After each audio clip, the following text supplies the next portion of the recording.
Hola amigos! So, you have learned or reviewed how to use form the imperfecto to talk about childhood. And I like to call the imperfecto the abas and the ias, because that's what they are. There are other uses of the imperfecto.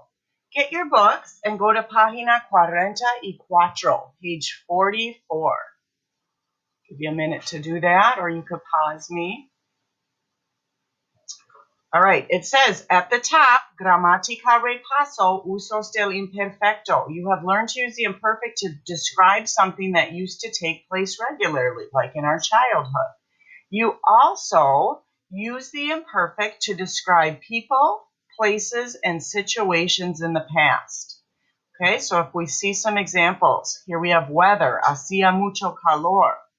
El estadio estaba lleno. The stadium was full. Los espectadores gritaban. The spectators were shouting.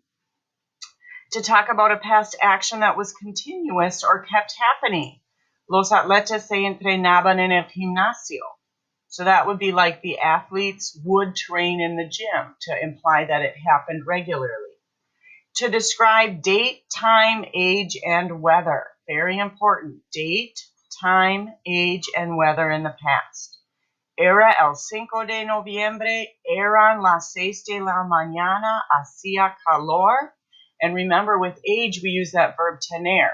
So if you want to say, I was 9 years old, tenía 9 años. See? All right, so all this stuff can be used in the context of what we call setting up a scene. And this is what we want to master here, is how would I take a scene and describe it? So when would we use this? A good way we frame this is to think like, what if somebody broke into my house right now and the policia come and they say, well, tell me what was happening in your house. Describe everything you can in your house so that we are painting a picture of the scene.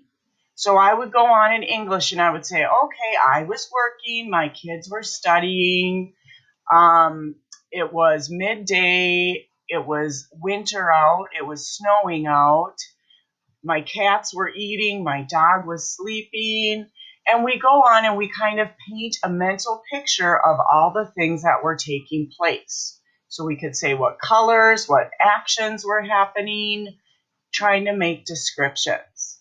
That's what we call setting up the scene, and in Spanish that would all be in the imperfect tense. Okay? So I have pulled up a picture here of a scene. All right? Let's just say that I need to describe this scene. We also use this to set up a scene if we're going to tell a story.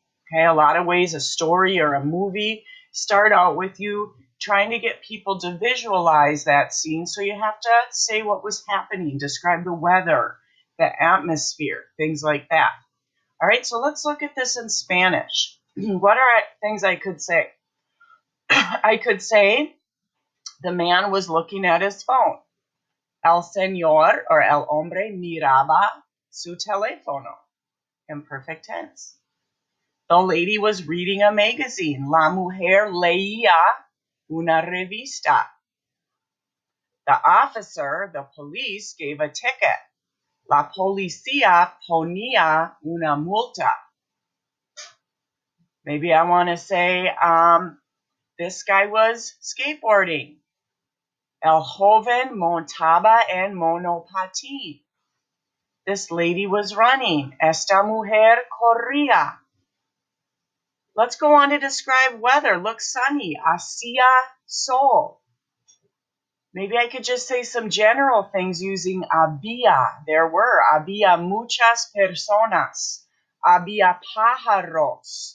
Había árboles. Remember, había is the imperfect form of I, which is there is, there are. So I'm saying what there was in the scene. Okay? So lots of stuff happening, and we can describe all of it, and you should describe all of it using the imperfect tense. I'm going to have you practice this a little bit now. See?